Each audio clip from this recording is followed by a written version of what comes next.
Executive presence, 5 powerful shifts. That's what we are going to discuss in this video, which is going to help the IT leaders and the people who are aiming to grow and scale in their ladder into the executive presence or a senior leadership roles. These 5 shifts are going to help you a lot. In any meeting, if you have ever felt less than you experience, less than technical expertise what you have, just got the nod and you feel that is not the correct, and also there is a scenario that you want to say or share some idea or some thought, but it was shared by someone else and you kept in silence, and later you felt, I should have spoken the same idea thought before him, or I should have added. If any of these things or any other things that is holding you block to scale or to accelerate in your career growth, in what you aspire, what you deserve, this video is exactly for you.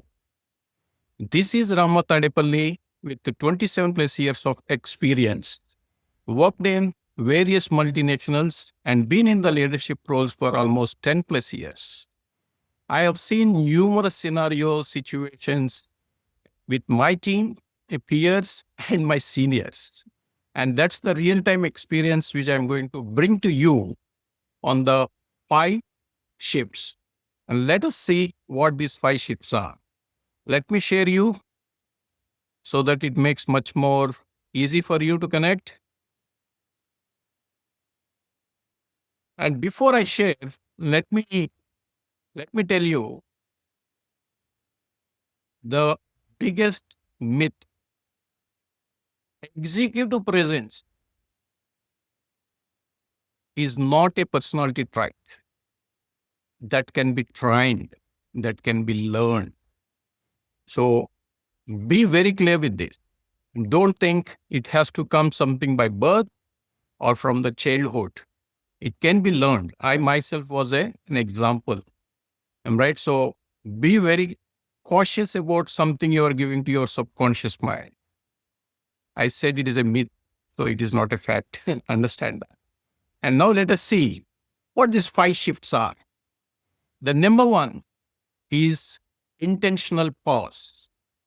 If you have observed your senior leaders in any of your meeting, they don't just jump and respond on a question that is coming. They take a pause. And that pause is to give a deliberate signal that they value on what has been said and what has been asked. And then they respond. Never think jumping, talking, making loud voice. It shows a lot of enthusiasm, but it doesn't build the required trust that you are prepared for an executive role.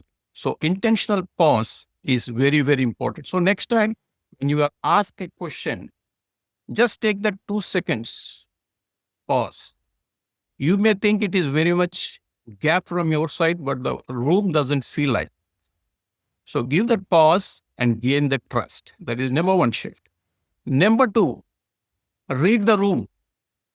That means before even you start talking, try to understand body language, the environment, the aura that has been there into the room. It is very, very important.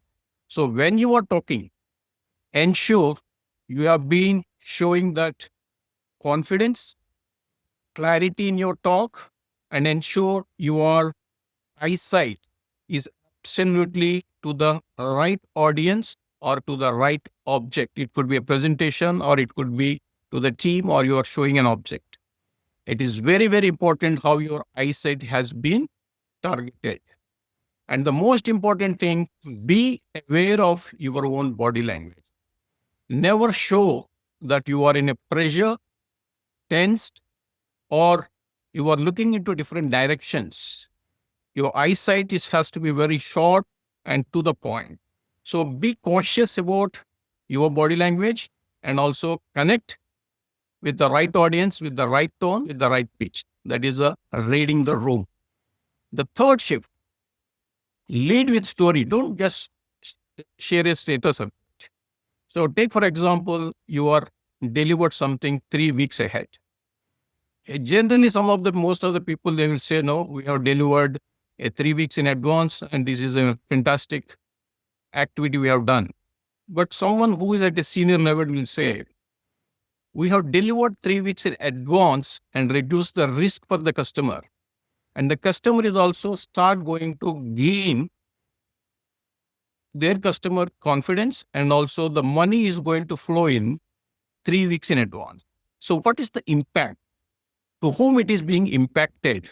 So focus on those things, not just limit yourself talking on the technical terms. So that is with the lead with story, am I right? So go with a narrative. Don't go with the technical description and just give a status update. So in the next meeting, prepare yourself to give a narrative story, but not just technical details. And then number 4, strategic listening. And here I want to share one of my real-time example, and which has worked, and I did multiple times on the same thing.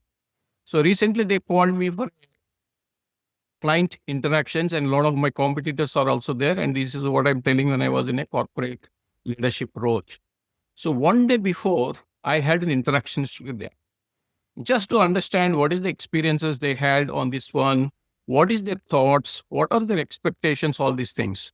So that made me to absolutely set the tone, what I'm going to deliver, and understand what is their expectations and tune a little bit towards their expectations. So this is the same logic you observe many of your senior leaders will be doing.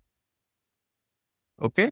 So that is actually set the frame. I think I said strategic listening, it is set the frame.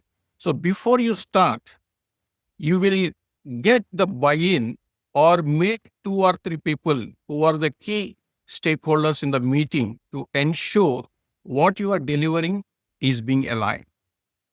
So it is already you are getting the buy-in from some of the people before even you step into the meeting itself. So no one will call it as a frame or anything, as a loud, but this is some of the strategic things. These are some of the techniques that people will follow, senior leaders, to ensure what they have been expecting is getting through and have the right impact. And now coming to the strategic listening. When we talk about the strategic listening, most of the technical folks and the people who are not at a leadership or executive presence, they listen to respond. But what we have to do is, you have to listen to get the alignment of the customer or the leader who is speaking. When the leader is aligned, your team will be getting aligned. So your listening has to be to get alignment of the objects, not to just showcase your presence or just to share some of your technical excellence there. So it has to be strategic in your listening also. So these are the 5 shifts that is going to help you to get into that executive presence. Take any one of them. You cannot take all 5 and practice if you are not there. Take any one of them which you think is very, very critical for you, and then practice it, and then share in the comments how you have been progressed or reached me. And these are the same thing which I'm going to share in my 90-day program for my clients to have a repetitive experience to gain the confidence on all the shifts.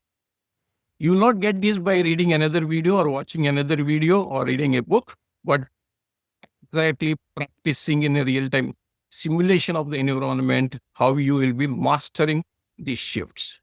That is very, very important. If any of these things resonates with you and you feel this is very important for you to learn to accelerate your career or to build your executive presence and make that clarity, influence, and authenticity, reach me and let us have a call. I'm going to share you in the description calling details. You can connect with me. So this is all coming from the BTW Framework. That is Born to Win is the 4th framework, and here we call it as Believe, Think, and Win. This is Rama Tadepalli. Thanks for watching this. Stay tuned for the next video. See you there. Till then, bye and experience and elevate. Thank you.